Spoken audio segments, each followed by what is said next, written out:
Hello student, जैसा कि आप सभी जानते हैं कि 9th का बोर्ड होने वाला है। तो इसके लिए चलिए आप लोग के लिए खुशखबरी है कि मैं आप लोग के लिए ऑब्जेक्टिव सवाल लेके आया हूं। तो चैनल पे बने रहिए, सब्सक्राइब कीजिए और शेयर कीजिए ताकि ज़्यादा से ज़्यादा आप लोग को फ़ायदा हो। पहला क्वेश्चन हम लोग देखेंगे, हमारे आसपास के पदार्थ मैटर इन आवर सराउंडिंग। पहला क्वेश्चन है, पदार्थ की कितनी भौतिक स्वरूप हैं। तो पदार्थ का जो नया रिसर्च के अनुसार है वो पदार्थ के मुख्य रूप से 5 अवस्था है। तो हम लोग ऑप्शन नंबर 3 को टिक करते हैं। सेकंड नंबर क्वेश्चन देखेंगे, निम्नलिखित में कौन से पदार्थ हैं। स्नेह, घृणा, इत्र, विचार। तो इनमें से हम लोग का ऑप्शन नंबर 3 जो इत्र है वो पदार्थ है और ये पदार्थ का कौन सा रूप है, गैसीय रूप है। किस अवस्था में पदार्थ के कण दूर दूर होते हैं। ऑप्शन है ठोस, द्रव, गैस, प्लाज्मा। तो इसमें गैस के कण जो हैं वो दूर दूर होते हैं।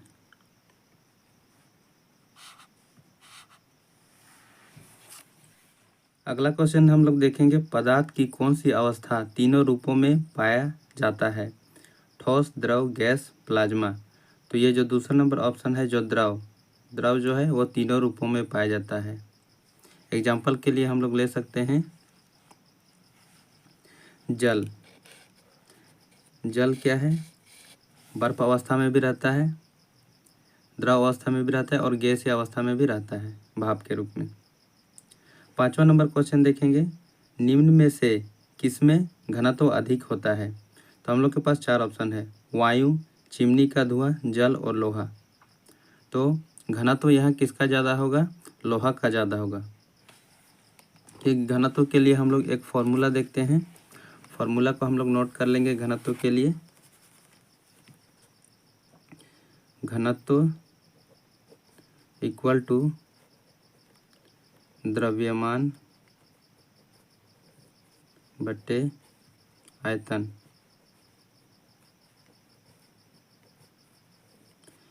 यानी यह घनत्व का संबंध द्रव्यमान से क्या है, सीधा सीधा है कि द्रव्यमान जिसका ज़्यादा होगा घनत्व उसका ज़्यादा होगा।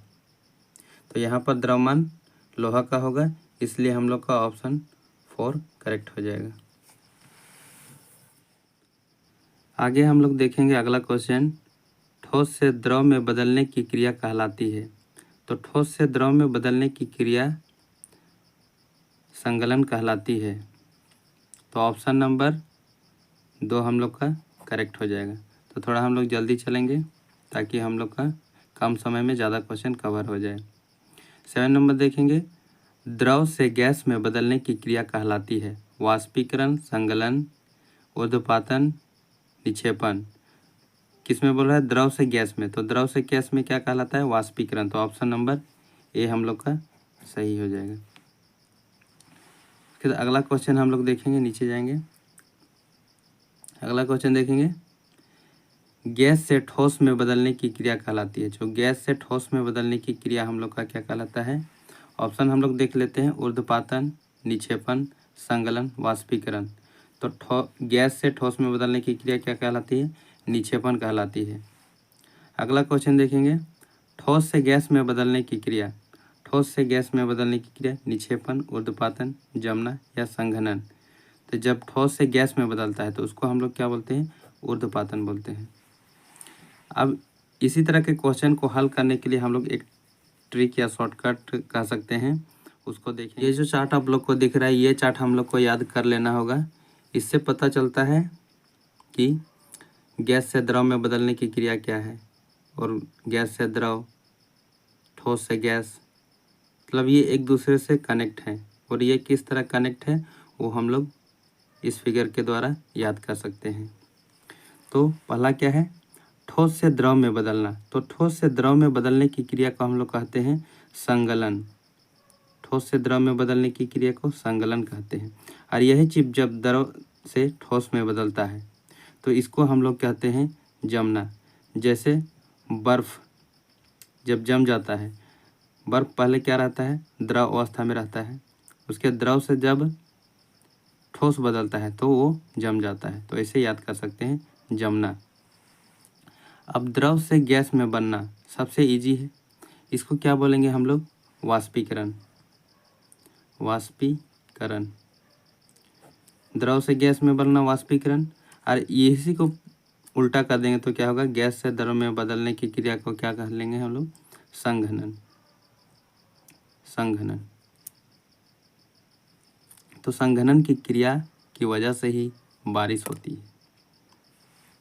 अब देखेंगे हम लोग गैस से ठोस में बदलना। जब कोई गैस का कण ठोस में बदलता है तो उसको क्या बोलते हैं? निक्षेपण। निक्षेपण। इसके बाद ठोस से गैस में बनना, द्रव में नहीं बदल रहा है, वो क्या हो रहा है? ठोस से डायरेक्ट क्या हो रहा है? गैस में बदलना है। तो इस क्रिया को हम लोग क्या कहते हैं? ऊर्ध्वपातन। ऊर्ध्वपातन। तो इस डायग्राम को याद करके हम लोग जो परिवर्तन है, पदार्थ में परिवर्तन है, उसको हम लोग अच्छे से याद कर सकते हैं। और अगर एग्जाम में किसी तरह पूछा जाए तो हम लोग आंसर उसका दे सकते हैं। तो ये वाला डायग्राम आप लोग याद कर लीजिएगा। आज के लिए इतना ही, कल इसका पार्ट 2 लाएंगे। तो चलिए, सब कोई पढ़ते रहिए, एग्ज़ाम की तैयारी करते रहिए।